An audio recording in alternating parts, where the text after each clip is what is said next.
Հայաստանաբնակներից շատերի համար բարձրագույն կրթությունը շարունակում է մնալ երազանք ոչ միայն գիտելիքի ձեռքբերման, այլև ֆինանսական հնարավորությունների հասանելիության տեսանկյունից։ Վարձավճարների բարձր լինելու պատճառով տարիներ շարունակ բազմաթիվ ընտանիքներ չեն կարողացել վճարել ուսումնառության համար պահանջվող գումարը, իսկ որոշ բուհեր էլ հիմնականում գոյատևել են հենց ուսանողների վճարած վարձավճարների հաշվին։ Կառավարությունից օրեր առաջ հայտարարեցին, որ ֆինանսական դժվարությունների պատճառով որևէ ուսանող չպետք է զրկվի բարձրագույն կրթություն ստանալու հնարավորությունից եւ որ պետության աջակցությունն էլ պետք է պայմանավորվի ուսանողների առաջադիմությամբ։ Մեր նպատակն է հնարավորինս աջակցել ուսանողին, միաժամանակ խրախուսելով ու մոտիվացնելով նրան լավ սովորել, լավ մասնագետ դառնալ, ապահովելով սեփական ապագան եւ բարեկեցությունը, միաժամանակ կարեւորելով նրա մասնագիտական մրցունակությունը։ Մասնագետների գնահատման պրակտիկան վկայում է, որ դասախոսները կամ ակադեմիկոսները հիմնականում եղել են սոցիալական լայն հնարավորություններ չունեցող ընտանիքների ներկայացուցիչներ, ովքեր անվճար կրթություն են ստացել խորհրդային տարիներին։ Ըստ էության մենք կորցրել ենք դա, որովհետեւ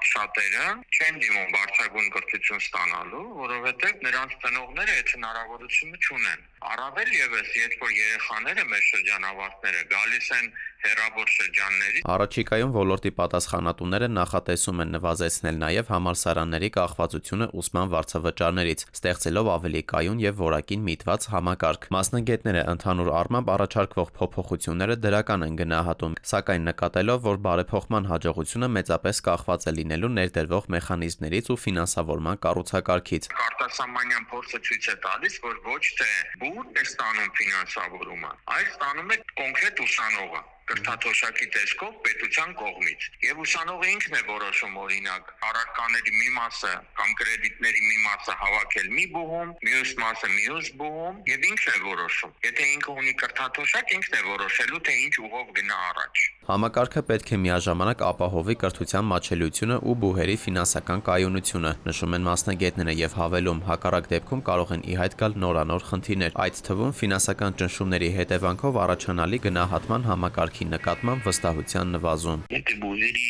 ֆինանսավորումը կրճատվում է եւ հավելապարտականությունը դրվում բուհերի վրա, որպեսզի ոչ մի ուսանողի բարձր պատճառ դուրս չթողնեն, դա ինքնին կարող է